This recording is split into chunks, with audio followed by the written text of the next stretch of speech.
Halloween Ends is the third Halloween film by David Gordon Green, and it's meant to be the conclusion to his Halloween trilogy that's also a direct sequel to the original 1978 John Carpenter film. It's called Halloween Ends because the producers actually think they can fool the audience into believing this is the last Halloween film.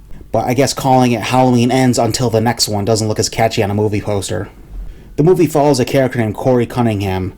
Corey is a young adult who's babysitting a little asshole kid on Halloween, and a tragic accident leads to the little bastard dying. The incident ruins Corey's life immediately, and he turns into a pariah. The trauma and harassment chip away at Corey until he has an encounter with pure evil, changing his life forever. What about Michael Myers and Laurie Strode, you ask? Want to know what happened after the end of Halloween Kills, where Michael wiped out half the town, including Laurie's daughter, and walked off into the night? Well, too bad, because Michael and Laurie are barely in the film. All the commercials about this being the final showdown between Laurie and Michael is a smokescreen. This is the Corey Cunningham show from beginning to end. Because of that, I was initially put off by the film. I'm here to see Michael Myers and Laurie Strode's final showdown, until the next reboot.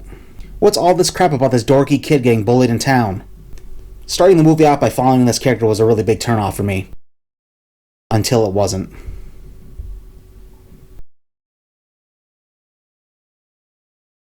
The idea behind Halloween Ends seems to be about telling the origin story of how a serial killer is created.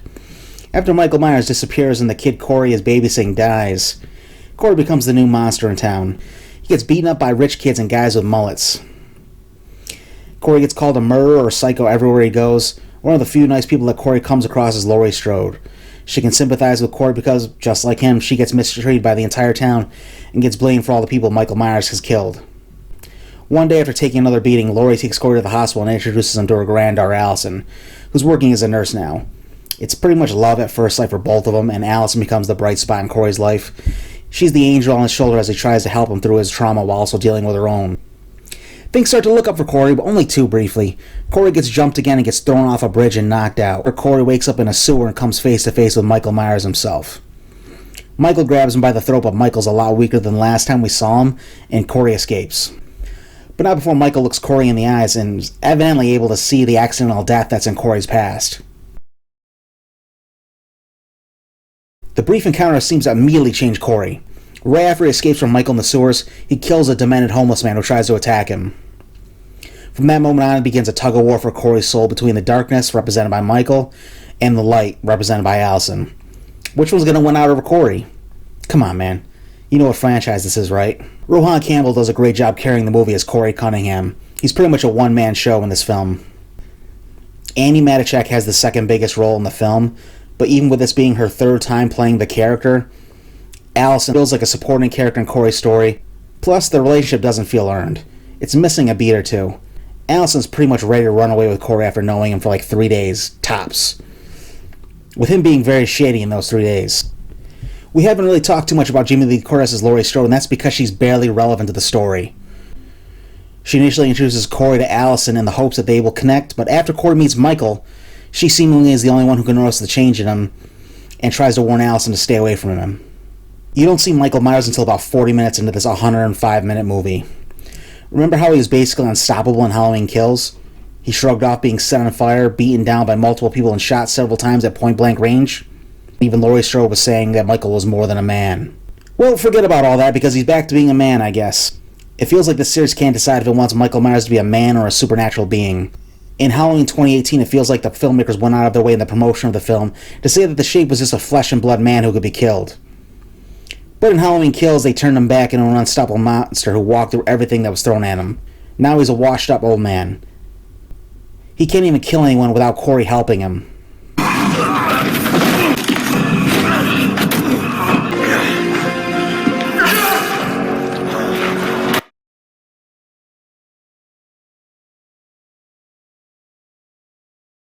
I'm not sure if this is supposed to show Michael regaining his strength or having an orgasm. It looks like he's hulking up. Michael winds up kind of serving as some kind of weird mentor to Corey, even though he never talks. They even kill together at one point. The entire movie builds up to the point where Corey decides he wants to become like Michael. He goes into the sewers and literally just pushes Michael to the ground, takes his mask, and just starts his own rampage. I guess we're supposed to be horrified, but the people in the town have been so shitty to him that when he was in the middle of getting his revenge, I was kind of like, I get it. I don't approve of it, but I get it. Corey also decides that in order to keep Allison, he's got to kill Laurie Strode because she's the one trying to keep them apart. This is where the movie starts to falter, in my opinion. The whole movie is spent building up to Corey becoming the new Shape. He goes after Laurie and gets defeated. But instead of him walking off into the night like the Shape always does, he decides to commit suicide. He stabs himself in the throat and tries to frame Laurie for his murder. The movie spends all this time building up a new character to take over the franchise, and it just abruptly ends like that. This doesn't feel like how Corey's story was meant to conclude.